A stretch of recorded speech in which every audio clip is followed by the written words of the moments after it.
And would you like to introduce yourself? Hi, I'm Kathy Ulyott, Assistant Program Head for Media Studies. And where are you going for your trip for study abroad? So this year, Media Studies trip is Southern England and Iceland. So land of fire and ice and jolly old England. What are you expecting for us to learn at those trips?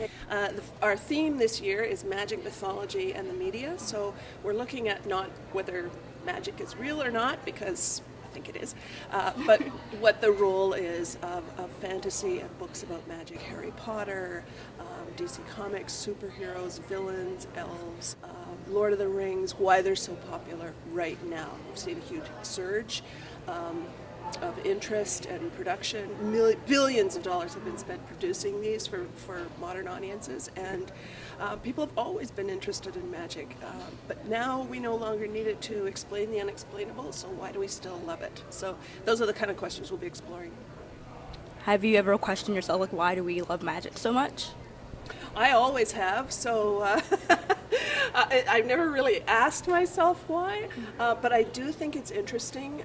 For example, the superheroes, the supervillains of the comic books came into being right after the Second World War and the Cold War, when I think people were uncertain, they were fearful.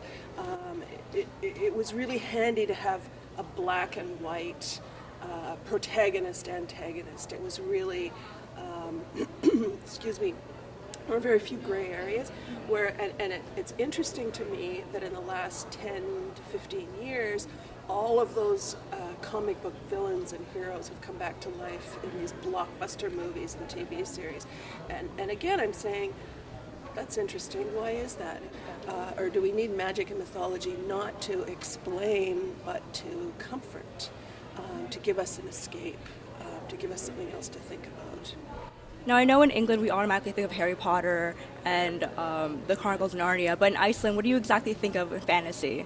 Oh, Iceland is a big fantasy place. So for starters,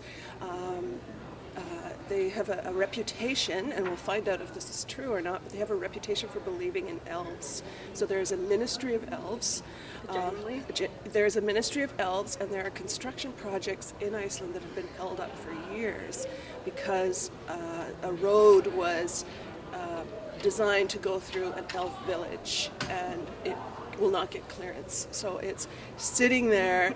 Now, to be fair, there's also environmental concerns. So the elf and the environmental lobbies have sort of teamed up. But you'll see, apparently everywhere, little, for centuries, the Icelandic people have built little houses for the elves, little doors. They've even built, in the last century, little churches because they wanted to make sure that the elves were Christian. So we're going to be seeing some of this elvish stuff. We're going to do a half-day course in elven mythology and language and lore. So after which our students will get a diploma in Elvish, which they can put on their resume if they want to.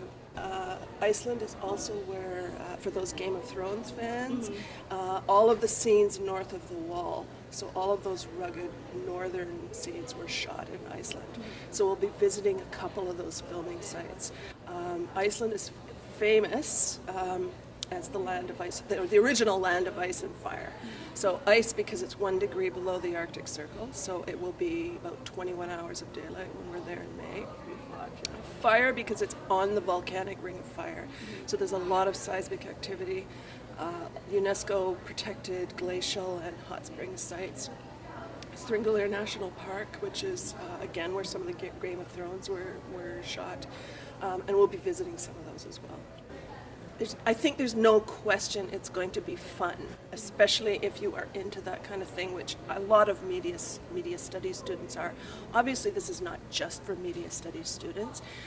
It's for anybody who loves books like Harry Potter or comic book heroes like Daredevil or The Lord of the Rings, which is just about everybody.